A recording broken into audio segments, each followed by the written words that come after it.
Hey, it's Ed here. Last night I spoke at the Spokane City Council meeting and I talked about homelessness and quoted from Sarah Rankin. And I usually don't agree with professors, but in this case I agreed with at least part of her research. She is a law professor at Seattle University. And she said in this recent interview, she said shelters with 100 to 200 beds are the least effective tool for cities to use. And she says mainly because they don't have an exit.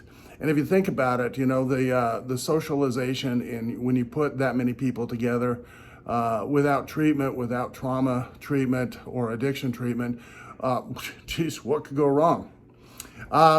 So as it turns out, that's about all I agreed with her, because when you dig into her research, she talks about trauma and doesn't mention much about addiction.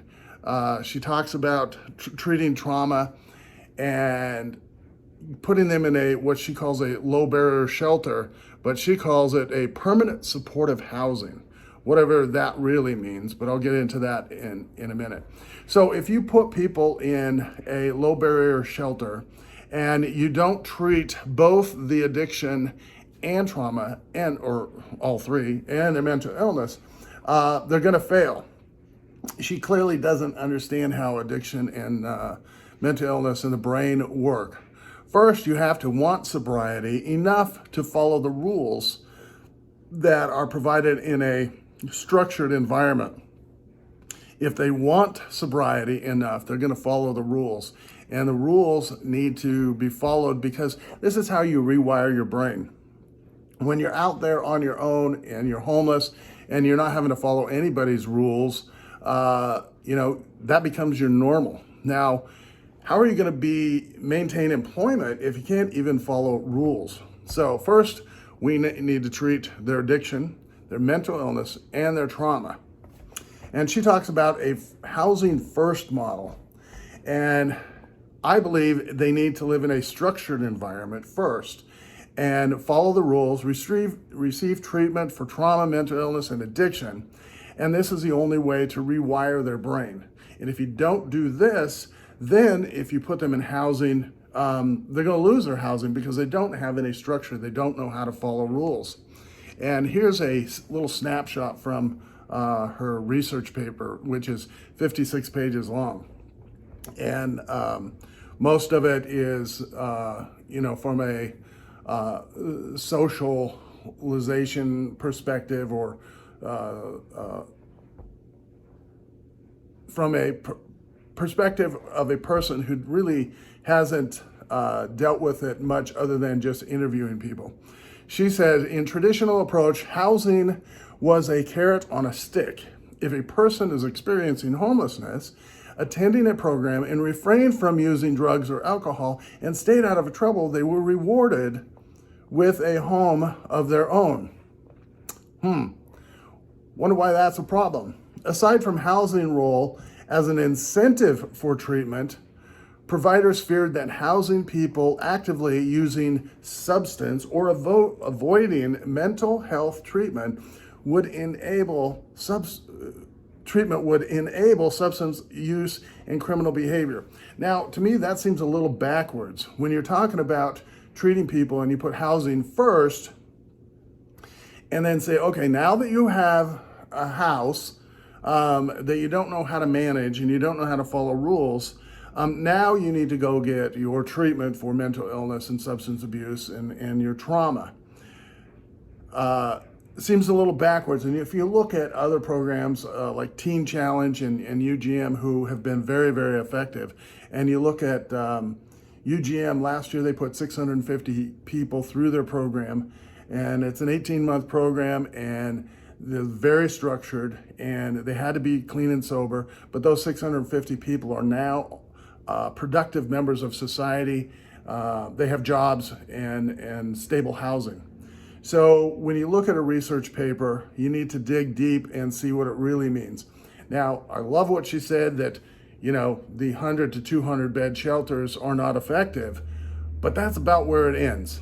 And so what we need to do as a city as a community is come up with structured treatment that works. And we have plenty of examples around the country, and we can look at those.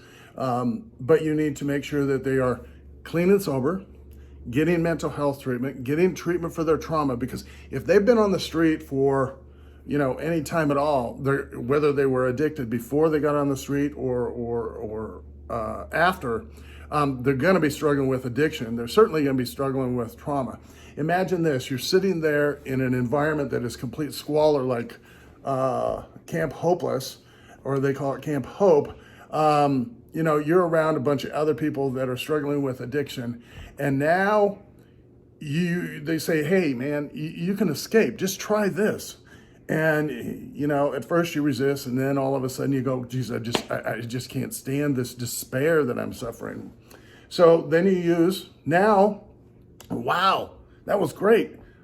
For a minute there, all my troubles seemed to melt away, but bam, it hits you right back in the face, because as soon as that drug wears off, reality hits you, and you're sitting in squalor. And now you are wanting to do it again and again and again. One time won't hurt, 2 times won't hurt. Pretty soon it's 100 times.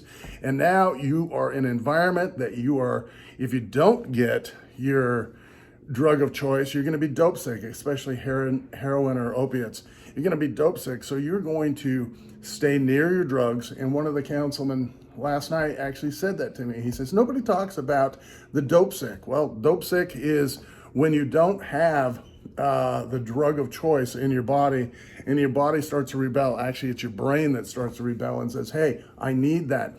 Wash my brain with that drug, or I'm going to make the rest of your body miserable. And apparently it's a pretty miserable thing. And then,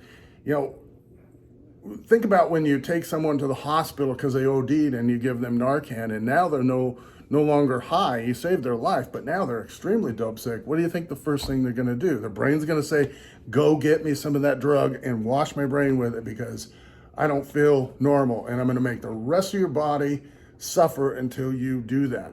So, we look at research papers, and they look at it from whatever level that they're looking at it. And yeah, they're looking at it where it on the surface, maybe putting people in a structured environment is cruel and making them follow rules. But guess what? That's why we have laws. We follow rules every single day. You and I have to follow rules. So why don't the homeless population need to follow rules?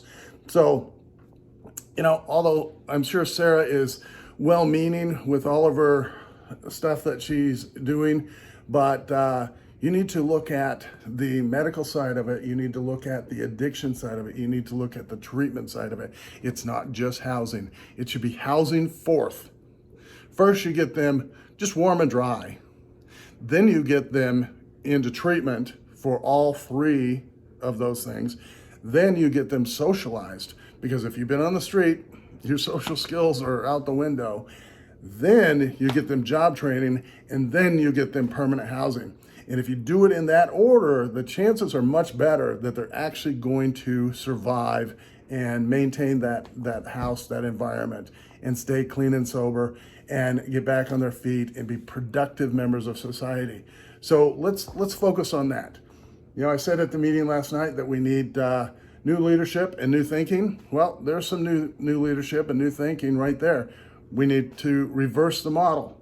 A couple of the council members tend to agree with this approach, so we need to focus on that. So have a great day, and let's make some changes.